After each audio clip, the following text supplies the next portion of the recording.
Hello, আসসালামু আলাইকুম guys. আশা করি আপনারা সবাই ভালো আছেন। তো আজকে আপনাদেরকে দেখাবো কিভাবে পেমেন্ট গেটওয়ে সেটআপ করার পর আপনারা যেটা চেষ্টা করেন যে পেমেন্ট নাম্বার কিভাবে চেঞ্জ করব সেটা আজকে দেখাবো। তো সবাই মনোযোগ দিয়ে ভিডিওটা দেখবেন। তো ভিউয়ার্স, আজকে এই ওয়েবসাইটের দিয়ে দেখাবো আপনাদেরকে। সর্বপ্রথম চলে যাবেন আপনার PHP মাই অ্যাডমিন প্যানেল, যেখানে আপনার ডাটাবেসটা বসে আছে। তো PHP মাই অ্যাডমিনে যাওয়ার পর এই যে এটা ডাটাবেস।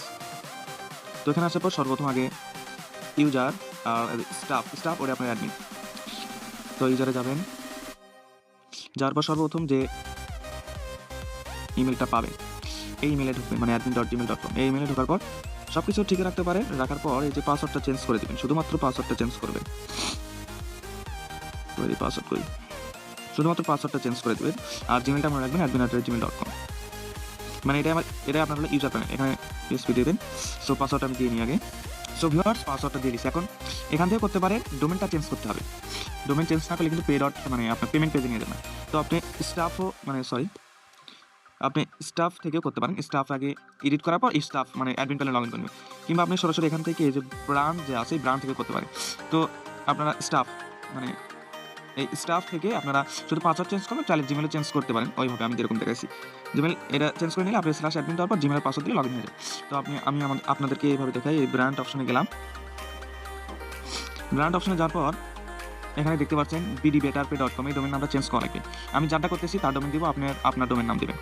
তো এডিটে যাব, যার পর আমি তার ডোমেনটা কপি করে নিই। তার ডোমেনটা কপি করে এনেছি। তো শুধু নামটা জাস্ট বসাবেন .com পর্যন্ত, আপনার যা ডোমেনের নাম সেই ডোমেন নাম বসাবেন, আর কিছু চেঞ্জ করা লাগবে না। সেভ দিয়ে দিলাম। এখন চলে যাবেন ইউজার প্যানেলে। আমি যেটা ইউজার থেকে admin@gmail.com যেটা এডিট করলাম ওটাতে চলে যাবো। তার পেমেন্ট পেজে আসছি, গেট স্টার্টে দিলাম। গেট স্টার্ট না দিয়ে লগ ইন অপশনে দিলাম। লগ ইন অপশনে দেওয়ার পর ইমেল আর পাসওয়ার্ড দিয়ে দিই। আমি পাসওয়ার্ড দিতেছি, পাসওয়ার্ড থেকে। সো ভিউয়ার্স, আমার ইউজার প্যানেলটা লগ ইন হয়ে গেছে। তো এখন এখানে অনেক প্রবলেম দেখা দেয়। আমি এটা জুম আউট করি। এখানে অনেক প্রবলেম দেখা দেয়। একবার দেখা যায় যে ডোমেন নাম চেঞ্জ করছি, তারপরে আপনার হলো কি বলে অ্যাড ফান্ডে নিয়ে যায় না। এটা কি কারণে হয় সব বলে দিতেছে। এখনো নিয়ে যাচ্ছে না। আমি কিন্তু ডোমেন নাম চেঞ্জ করছি, তারপরে নিয়ে যাচ্ছে না কি কারণে। এখানে চলে আসবেন, প্ল্যান অপশনে যাবেন। এই যে আপনার তো টাকা আছে, ব্যালেন্সে টাকা আছে, এই প্ল্যানটা কিনে নেবেন 1 বছরে। তো বাই প্ল্যানে ক্লিক করার পর প্ল্যানের সাকসেস হয়ে গেছে। তখন কি করবেন, আলতো করে অ্যাড ফান্ডে যাবেন, টিক মার্ক দিয়ে অ্যামাউন্ট লিখবেন। দেখেন আপনার পেমেন্ট পেজে লেগে গেছে। এই দেখেন এখানে যে বিকাশ নাম্বারটা শো করছে এটা হয়তো আপনার না। তো এটা কী করবেন, আস্তে করে চলে যাবেন সেটিংস অপশনে যাওয়ার পর ওয়ালেটে যাওয়ার পর বিকাশ পার্সোনাল এখানে অ্যাক্টিভ আছে। আপনার নাম্বার দিবেন, তারপর যতগুলো নাম্বার চেঞ্জ করবেন। তারপর ব্র্যান্ড কী হবে, আপনার নাম করবেন। ব্র্যান্ডে গেলেন, ব্র্যান্ডে যাওয়ার পর এই যে একটা মানে দেখেন এর উপর ক্লিক করবেন। এর উপর ক্লিক করলাম, এডিট অপশনে ক্লিক করবেন। এডিট অপশনে ক্লিক করলাম। এডিট অপশনে ক্লিক করার পর ডোমেন নাম ঠিক থাকবে, শুধু আপনার নাম, আপনার ডোমেন নেম মানে আপনার ব্র্যান্ড নেম দিবেন, নাম্বার, ইমেল সব কিছু চেঞ্জ করে আপনার ব্র্যান্ড লোগো চেঞ্জ করবেন।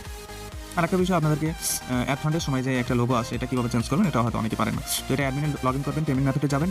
সর্বপ্রথম যে একটা লেখা থাকবে টুকটাক পে কিংবা যে কোনো একটা পেমেন্ট লেখা থাকবে, কিন্তু বিকাশ নগদ থাকবে না, যেটা স্লট আগে থাকবে ওইটাতে যাওয়ার পর শুধু ইমেলটা আপলোড করে দেবেন, হয়ে যাবে।